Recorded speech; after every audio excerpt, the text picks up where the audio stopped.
Drama serial सुन मेरे दिल की नेक्स्ट एपिसोड में आप देखने वाले हैं कि जब सदफ को थप्पड़ पड़ता है तो सदफ का सारा मान, सारा यकीन, भरोसा उसी वक्त टूट जाता है जो उसको अमार पर कहीं ना कहीं अभी भी था। जब दानिया अमार के सामने सदफ को थप्पड़ मारती है तो अमार कुछ भी नहीं करता, तो वहाँ पर सदफ का दिल बिल्कुल भी टूट ही जाता है। सदफ क्या करती है, घर जाती है और अपना सारा सामान पैक कर लेती है।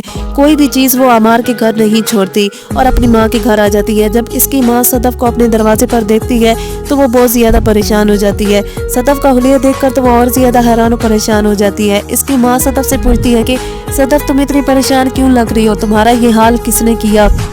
तो सदफ यहाँ पर उसे कहती है कि माँ, अमार अब मेरा नहीं रहा, अमार ने मुझे कब का छोड़ दिया। उसने मुझसे ज़बरदस्ती शादी तो कर ली मगर वो मुझसे प्यार नहीं करता। यहाँ पर उसकी माँ ये सुनकर बहुत ज़्यादा परेशान हो जाती है। ज़ावियार को तो पहले भी कहीं ना कहीं शक था। वो अपनी माँ से कहता भी है कि सदफ बहुत परेशान लग रही है, वो सोई भी नहीं है। उसकी कही हुई बात सच्ची निकलती है। सदफ वाकई बहुत परेशान होती है और वो अपनी माँ के गले लगकर खूब रोती है। लेकिन सदफ भी अपने फैसले पर जिद पकड़ लेती है कि वो अमार से तलाक ही लेगी। सदफ की माँ इसको रोकने की भी कोशिश करती है लेकिन सदफ ये फैसला कर चुकी है कि वो अमार से अलग होगी। सदफ जब अमार का घर छोड़कर चली जाती है तो तब अमार को जाकर एहसास होता है और वो दानिया से कहते हैं कि तुम्हें सदफ पर हाथ नहीं उठाना चाहिए था, तुम ऐसा नहीं करना चाहिए था, ऐसे कैसे कर सकती हो। दानिया भी कह देती है कि तुम जानते थे कि एक न एक दिन सदफ तुम्हारा और मेरा रिश्ता जान लेती तो फिर बुज़दिल बनकर क्यों रहे, उसको बता क्यों नहीं दिया। जब मैं तुम्हें धमकियां देती थी, जब तुम मुझसे मिलने आते थे तो उस वक्त याद नहीं रहा कि सदफ क्या सोचेगी। अब तुम्हें उसका बड़ा एहसास हो रहा है। अमार दानिया को कह देते हैं कि मेरा मशवरा तुम्हें ये है कि तुम वापस चली जाओ, तुमने तो वैसे भी वापस जाना है ना, लेकिन मैं सदफ को नहीं छोड़ सकता। अगर मैंने सदफ को छोड़ दिया तो वो फिर बिलाल अब्दुल्ला के पास चली जाएगी। दानिया जब ये बात सुनती है तो वो बहुत ज़्यादा हैरान हो जाती है। दानिया को यही लगता था कि अमार मुझे चूज़ करेगा मगर वो फिर भी सदफ को ही चूज़ करता है। अमार क्या करता है, रोता धोता रमशा के पास पहुंच जाता है और उसको कहता है कि तुम मेरी मदद करो, मैं सदफ को नहीं खोना चाहता। अगर मैंने सदफ को छोड़ दिया तो वो फिर से बिलाल अब्दुल्ला के पास चली जाएगी और मैं ये बात बर्दाश्त नहीं कर सकता। मैं सदफ से माफ़ी मांगना चाहता हूँ, मेरी मदद करो।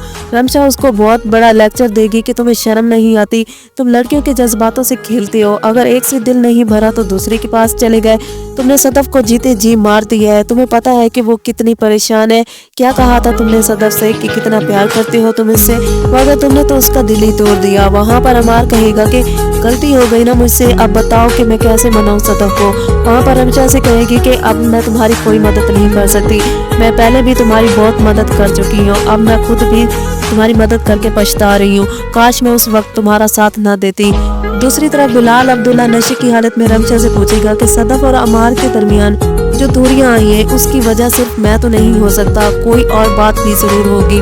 वहीं पर रमशा उसको बताती है कि अमार और सदफ के दरमियान लड़ाई चल रही थी। आपके प्यार का इजहार करने से पहले सदफ को अमार से कोई मोहब्बत नहीं थी। वो आपकी ये बात सुनकर बहुत ज़्यादा डर गई थी, इसलिए उसने अमार से शादी कर ली और इसको लव मैरिज कहकर बताती रही।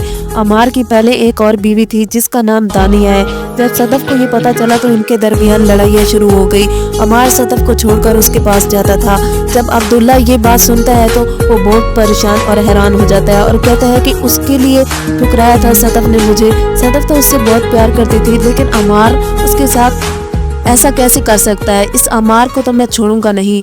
जब ज़ावियार सारी बात बिलाल अब्दुल्ला को बताता है कि सदफ घर छोड़कर वापस आ चुकी है, वो अमार को छोड़ना चाहती है, तो देखना ये है कि बिलाल अब्दुल्ला क्या एक्शन लेगा। क्या सदफ छोड़ देगी अमार को और अपना लेगी बिलाल अब्दुल्ला को। कमेंट सेक्शन में अपनी राय का इज़हार ज़रूर कीजिएगा। वीडियो अच्छी लगी तो इसको लाइक कर दीजिएगा और चैनल पर नए तो इसको ज़रूर सब्सक्राइब कीजिएगा।